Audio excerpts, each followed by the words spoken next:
சிவசதோரி அன்பர்களுக்கு வணக்கம். அகழ்வாரை தாங்கும் நிலம் போல தம்மை இகழ்வார் பொறுத்தல் தலை.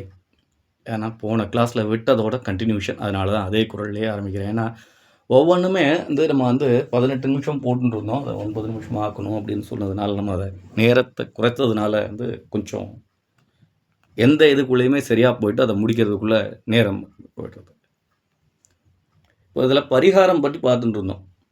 பரிகாரத்தில் நம்ம என்ன பண்ணிடுறோம் அப்படின்னா, இன்னொரு ஒரு விஷயத்தை நம்ம பெரிதாக குழந்தைகளுக்குமே தப்பாக சொல்லி கொடுத்தோம். இங்கே போய் இதை செஞ்சால் அது செஞ்சிடும்னு குழந்தைகளுக்கு ஒரு ரஃப்பாக ஒரு விஷயத்த சொல்லிடுறோம்.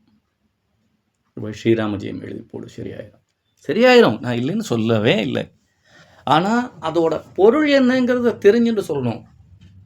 உதாரணத்துக்கு ஒவ்வொரு இதுலேயுமே நம்ம ஏதாவது ஒரு கதை சொல்லி இது பண்ணணுன்னு தான் நினைக்கிறோம். அதுக்கான நேரமின்மை இருந்தாலும் கூட இதுக்கு கண்டிப்பாக நம்ம உங்களுக்கு புரிகிற மாதிரி ஒரு விஷயத்தை நம்ம சொல்லி ஆகணும். ஏன்னா இது குழந்தைகளுக்கும் பெற்றோருக்கும் கண்டிப்பாக புரிய வேண்டிய ஒரு விஷயம். முன்னாடிலாம் பார்த்தீங்கன்னா இராணுவம்னாலே பார்த்தீங்கன்னா ஒரு ஒழுங்கு கட்டுப்பாடு அப்படிங்கிறது. அதில் இராணுவ இதில் ஒரு சேர், ஒரு 3 பேர் உட்கார்ற மாதிரி ஒரு சேர், அதுக்கு ஒரு 2 காவலாளி. அந்த 2 பேர் எப்போவுமே அந்த இதில் இருந்துகிட்டே இருப்பார். ஒருத்தர் அந்த மார்ஷலுங்கிற அந்த அதிகாரி, மேலதிகாரி ஒருத்தர் புதுசாக மாற்றம் அடைகிறார், வரார். வந்துட்டு எத்தனை பேர் இருக்கா, யாருக்கு என்னென்ன டியூட்டி ஒதுக்கியிருக்கு, என்னென்ன பணியை பார்க்குறா அப்படின்றா. அப்போ பார்த்தோம்னா பல வருஷமாக ஒரு சேருக்கு 2 பேரை காவல் போட்டிருக்கா. இந்த 3 பேர் உட்கார்ற சேருக்கு எதுக்கு காவலுக்கு அப்படின்னா, இல்லை இது வருஷமாக அப்படியே தான் வந்துட்டுருக்கு, ரொம்ப வருஷமாக இப்படியே தான் இருக்குது அப்படின்ற. இவருக்கு ரொம்ப குழப்பமாக வருது. அப்போ எந்த வருஷத்துலேருந்து வந்திருக்கு அப்படின்னு பார்க்குறாரு. அது கிட்டத்தட்ட ஒரு 10-15 வருஷம் முன்னாடி வந்திருக்கு. அப்போ அது யார் பண்ணியிருக்கிறான்னு பார்க்குறாரு.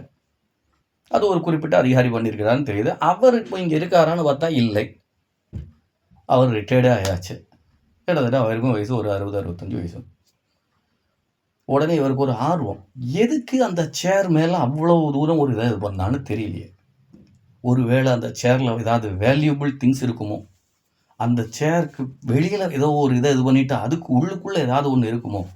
ஒரு காரணம் இல்லாமல் இப்படி ஒரு 2 பேரை எத்தனை வருடங்களா, கிட்டத்தட்ட 15 வருடங்களாக அந்த 2 பேரை காவலுக்கு வச்சுருக்காங்கன்னா கண்டிப்பாக அதில் ஏதோ ஒரு விஷயம் இருக்கும் அப்படின்னு இவரோட ஆர்வம் கூடிண்டே போகிறது.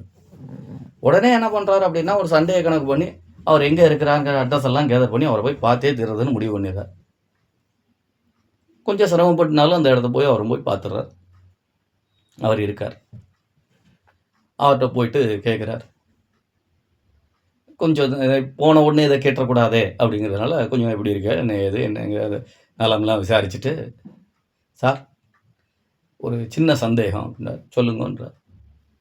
இந்த மாதிரி இந்த 3 பேர் உட்கார்ற மாதிரி அந்த இடத்துல ஒரு சேர் இருக்குது, அதுக்கு ஒரு 2 பேர் பாரா போட்டிருக்கேள். பாரானா காவல்காரா 2 பேர் போட்டிருக்கேள். கிட்டத்தட்ட பல வருடங்களாக அது இன்னும் நடந்துகிட்டே இருக்குது. அது எதுக்குன்னு தெரிஞ்சிக்கல, அது எதுக்குன்னு தெரியல, இன்னும் போட்டுட்டே தான் இருக்கா. அவள் இன்னும் 2 பேர் பாரா போட்டுட்டே இருக்கா. அது என்னன்னு நான் தெரிஞ்சுக்கலாமா அப்படின்றார். அப்போ ரொம்ப ஷாக் ஆகிட்டு, இன்னுமா அதில் அடித்த பெயிண்ட் காயலை அப்படின்னு கேட்குறார். ஏன் அப்படின்னா, அவர் அந்த ரூல்ஸை போட்டும்போது அந்த சேருக்கு பெயிண்ட் அடிச்சிருக்கு, அதனால அதில் யாரும் உட்காந்துடக்கூடாது அப்படிங்கிறதுனால ஒரு 2 பேரை பாரா போட்டிருக்கார். அதுக்கப்புறம் அவரே ரிட்டையர்ட் ஆயாச்சு, அவருக்கு அந்த இல்லை. ஆனாலும் அந்த 2 பேரை பாராக்கு போட்டதுனால இன்னும் அந்த 2 பேர் பாராக்கு போட்டுட்டே இருக்கா. 15 வருஷமாக அது நடந்துட்டு இருக்கு. இது வேடிக்கை கதை இல்லை, உண்மையிலேயே நம்ம இப்போ அப்படி தான் இருக்கோம். யாரோ ஒருத்தருக்கு ஏதோ ஒரு இடத்துக்கு போகும்போது ஏதோ ஒன்று சரியாயிடுதுங்கிறதுனால உடனே அந்த இடத்துக்கு போனால் அது சரியாயிடும்னு சொல்கிறது தான் இப்போ உள்ள பரிகாரமாக இருக்குது. முதல்ல பரிகாரம்னா என்ன அப்படிங்கிறத நம்ம முதல்ல தெரிஞ்சுக்கணும். பரிகாரங்கிறது என்ன, எங்கே போனால் என்ன நடக்கிறது, முதல்ல இறைவன்கிறது எப்படி, அவர் யார், இறைவனோட உங்களுக்கும் இறைவனுக்கும் உள்ள தொடர்பு என்ன, அந்த தொடர்பு முதல்ல இருக்கா இல்லையா.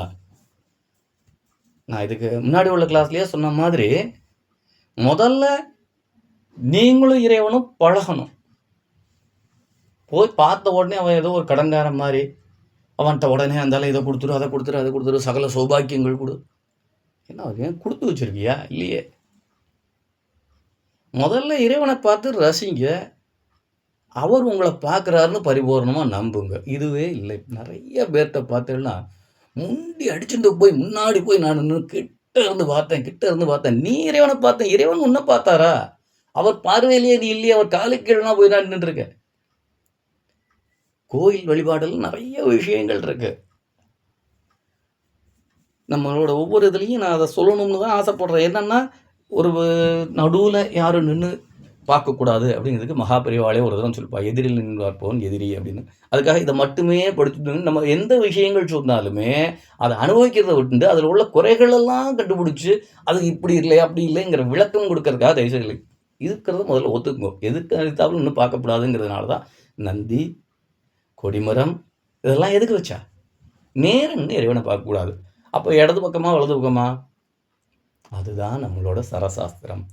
நான் ஆரம்பத்திலேயே சொன்ன மாதிரி சாஸ்திரம் அப்படின்னா முதல் சாஸ்திரம்ங்கிறது எனக்கு தெரிஞ்ச சரசாஸ்திரம். ஏன்னா நம்ம இதை ஒரு பதிவாக போடும்போது உனக்கு தெரியுமா, இதுக்கு முன்னாடி என்ன சாஸ்திரம் இருந்தது தெரியுமான்னு ஏதாவது ஆர்குமெண்ட் பேசிஸ்க்குள்ளே வரக்கூடாதுங்கிறதுக்காக தான் சொல்கிறேன். எனக்கு தெரிஞ்சு சரசாஸ்திரம்ங்கிறது தான் முதல். அந்த சரங்கிறது ஒவ்வொருத்தருக்கும் ஓடுறது, அதே மாதிரி இறைவனுக்கும் ஓடும். அப்போ ஒவ்வொரு நாளுக்கு எந்த இடத்துல ஓடுறதுன்னு பார்த்து இடது பக்கமா வலது பக்கமா நேரன்னு பார்க்க முடியாது, நேரன்னு பார்க்கக்கூடாது அப்படிங்கிறதுக்காக வந்தது. அப்போ அந்த இறைவனை முதல்ல நீ நேரம் நின்று பார்க்கறதுக்கு போயெல்லாம் சைடில் பார்த்தோம்னா அதனால தான் கடைக்கண் பார்வை அப்படின்னா. ஒவ்வொரு பாடல்லையும் பார்த்தோம்னா நிறைய பொருள் இருக்குது. அந்த இதில் நீங்கள் போய் நின்று தியானம் பண்ண கற்றுக் கொடுக்க சொல்லி கொடுக்குறது தான் நம்மளோட நோக்கம்.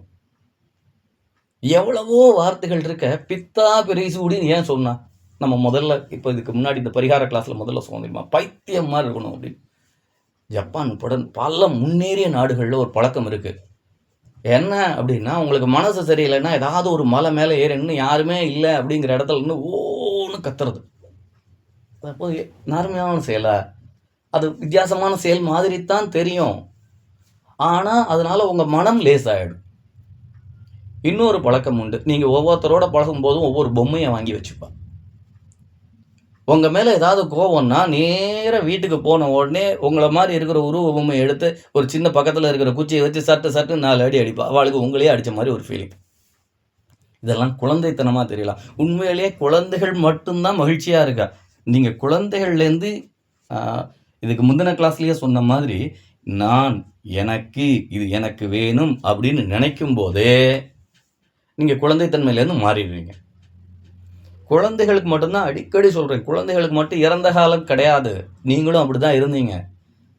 ஆனால் இப்போ இறந்த காலத்தை நினச்சி கவலைப்பட்டு நிகழ்காலத்தை ஃபுல்லத்தையும் தொலைச்சுட்டே இருக்கும். சந்தோஷம் அப்படின்னா என்ன இது பண்ணுறதில்ல. அந்த சந்தோஷம், சிரிப்பு அப்படிங்கிறது மனிதனுக்கு மட்டுமே உள்ளது. விலங்குகள்கிட்டையுமே நீங்கள் அதை ரொம்ப கூர்ந்து நோக்கினா உங்களோட பெட்ஸ், வளர்ப்பு மிருகங்கள்கிட்ட நீங்கள் அதை அந்த உணர்ச்சிகள் நீங்கள் ஓரளவு பார்க்க முடியும், தாராளமாக பார்க்கலாம். அது ஆனால் எத்தனை பேர் எத்தனை இதுக்கு இது பண்ணியிருக்கோம்? ஒன்று இறந்த காலத்தை நினச்சி கவலைப்பட்டு நிகழ்காலத்தை இழக்கிறோம், இல்லைன்னா எதிர்காலத்தை பற்றி சிந்திச்சு நிகழ்காலத்தை இழக்கிறோம். ரெண்டுலேயுமே உங்களோட நிகழ்காலத்தை இழக்கத்தான் செய்றீங்க. எதுக்கு இழக்கணும்? ஒவ்வொரு நாளுக்காகவும் நீங்கள் இழந்ததை விட கிடைச்சதை நினச்சி நீங்கள் சந்தோஷப்பட ஆரம்பிச்சிங்கன்னா நீங்கள் இறைவனுக்கு நன்றி சொல்லிகிட்டே இருக்கலாம். உங்களோட எந்த உறுப்புகளாச்சும் உங்களை கேட்டு பண்ணுறதா? இதெல்லாம் இது பண்ணது யார்? இந்த டிசைனிங் உங்களால் யாராவது எங்கேயாவது எப்படியாவது பண்ணிக்க முடியுமா? உங்கள் உடம்பு உங்களே சரி பண்ணக்கூடிய தன்மையை கொடுத்தது யார்? இப்படி உங்களோட ப்ளஸ்ஸை கணக்கு பண்ணேன்னா கோடி கணக்கில் போகும். ஆனால் மைனஸ்ங்கிறது பார்த்தீங்கன்னா 100 கணக்கில் கூட இருக்காது. ஆனால் உங்களுக்கு எல்லாம் மிகப்பெரியதாக தெரியறது எல்லாமே மைனஸ் மட்டும்தான். ஏன் அப்படின்னா இந்த 100% ஒவ்வொரு கிளாஸ்லையும் நம்ம சொல்கிறோமே, அந்த 100% அப்படிங்கிறதுல உங்களுக்கு அந்த 1% போனது மட்டும்தான் தெரியுதே தவிர மிச்சம் 99% கிடைச்சது தெரியறதே இல்லை. ஸோ நீங்கள் எதிர்காலத்தை நினச்சி பயத்தையும் இறந்த காலத்தை நினச்சி வருத்தப்படுறதையும் தூக்கி போட்டு நிகழ்காலத்துக்கு நன்றி சொல்லி இறைவனோட இருக்க பாருங்கள். அடுத்த கிளாஸ்லையும் மறுபடியும் நம்ம இதை பற்றி கண்டிப்பாக பண்ணலாம். ஷூ சுதோரி அன்பர்களுக்கு வணக்கம்.